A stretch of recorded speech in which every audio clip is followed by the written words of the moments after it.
ការបំពុលប៉ះពាល់ដល់មនុស្សរាប់សែនជារៀងរាល់ឆ្នាំនៅឥណ្ឌាយើងមករៀនពីវិធីការពារនិងឆ្លើយតបនឹងការបំពុលក្នុងវីដេអូនេះយើងនឹងណែនាំអ្នកអំពីរោគសញ្ញាការព្យាបាលនិងការការពារការបំពុលគឺជាការរងរបួសឬស្លាប់ដោយសារការប្រមូលទឹកមាត់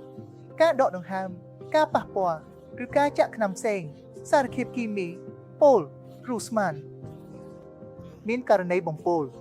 ជាង3សែនត្រូវបានរាយការណ៍ជារៀងរាល់ឆ្នាំនៅឥណ្ឌាមានការស្លាប់ចំនួន 7,000 កើតឡើងជារៀងរាល់ឆ្នាំនៅឥណ្ឌាដោយសារពុលតែក្នុងនោះ70ករណីបណ្ដាលមកពីការបំពុលដោយថ្នាំសម្លាប់សត្វល្អិត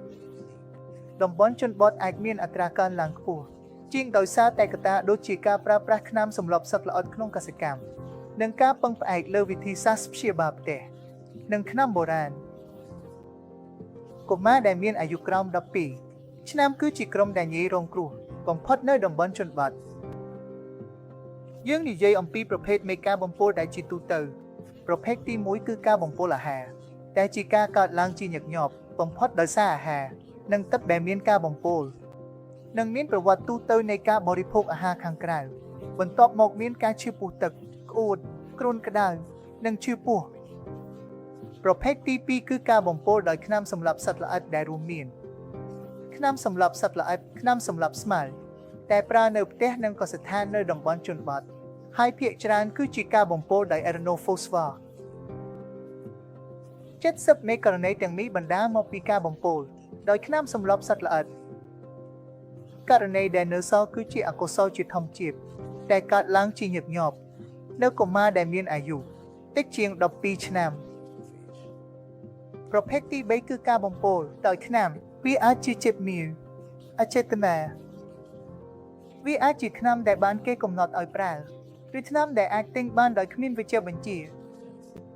នៅក្នុងករណីខ្លះវាជាអកុសលដោយដែលខ្ញុំបាននិយាយមុននេះនៅក្រុមអាយុកុមារតិចជាង12ឆ្នាំប្រភេទទី4គឺការបំពុលដោយកម្ពស់តែជារឿងធម្មតានៅឥណ្ឌាប្រហែល15ទៅ70នៃពូជពោះគឺមានពុលហើយ80នៃពូជដែលនៅសល់គឺគ្មានពុលក្នុងចំណោមពូជតែមានពុលមានតែប៉ុន្មានពូជតែត្រូវបានគេជ្រើសរើសដូចជាពូជកូប្រាពូជក្រិតពូជវៃផារូសែលនិងពូជសូស្កែដែលត្រូវបានគេចាត់ទុកថាជាអ្វីដែលគួរឲ្យកង្វល់សម្រាប់មនុស្សពូជដែលនៅសល់ទាំងអស់គឺមិនគួរឲ្យកង្វល់ឥឡូវយើងនឹងមកមើលសញ្ញានិងរោគសញ្ញានៃការបំពុលអាចមានការស្រវឹងក្អួតឈឺពោះវិលមុខមានអារម្មណ៍មិនស្រួលឈឺទ្រូងអាកប្បកិរិយាផ្លាស់ប្ដូរមានការលំបាកក្នុងការដកដង្ហើមការរលេបក្នុងករណីធ្ងន់ធ្ងរហើយអ្នកជំងឺអាចមានអារម្មណ៍សន្លប់ក្នុងករណីធ្ងន់ធ្ងរដែរឥឡូវយើងនឹងមើលទៅលើការថែទាំបឋមនិងការព្យាបាលរឿងដំបូងនិងសំខាន់បំផុតគឺត្រូវហៅសេវាកម្មបន្ទាន់ភ្លាមហើយនាំអ្នកជំងឺទៅមន្ទីរពេទ្យនៅជិតឲ្យបានឆាប់តាមដែលអាចធ្វើទៅបានកំណត់សារធាតុពុលប្រសិនបើអាចធ្វើទៅបានចំណុចទី3គឺគុំខ្ញុំសូមធ្វើម្ដងទៀតគុំបង្ខំឲ្យក្អួតលុះត្រាតែវេជ្ជបណ្ឌិតបានណែនាំចំណុចទី4គឺរក្សាអ្នកជំងឺឲ្យស្ងប់ស្ងាត់និងនៅស្ងៀមរហូតដល់ជំនួយវេជ្ជសាស្ត្រមកដល់ឥឡូវយើងនឹងមើលទៅលើគន្លឹះការការពារចំណុចទី1គឺរក្សាឲ្យមានសុវត្ថិភាពមានន័យថាចាក់សរសារធាតុគីមីនិងថ្នាំសម្លាប់សត្វល្អិតរបស់អ្នកនៅក្នុងទូខ្ពស់តែគួរតែឆ្ងាយពីកូនជានិច្ច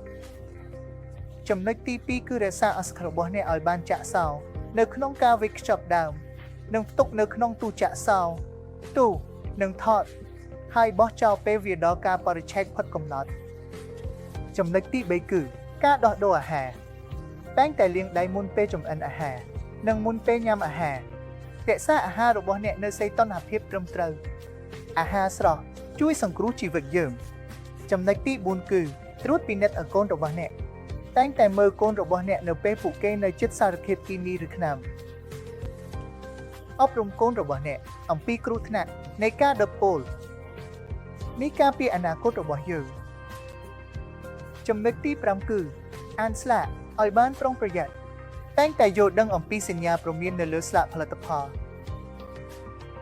អនុវត្តតាមសេចក្តីណែនាំសម្រាប់ការប្រើប្រាស់ឬការផ្ទុកចំណេះដឹងប្រភេទនេះការពារការដុតពោលដោយចៃដន្យដូច្នេះរួមគ្នាយើងអាចកាត់បន្ថយករណីដុតពោលនៅឥណ្ឌាផ្សព្វផ្សាយការយល់ដឹងសង្គ្រោះជីវិតនិងចែករំលែកវីដេអូនេះជាមួយអ្នកដែលអ្នកស្រឡាញ់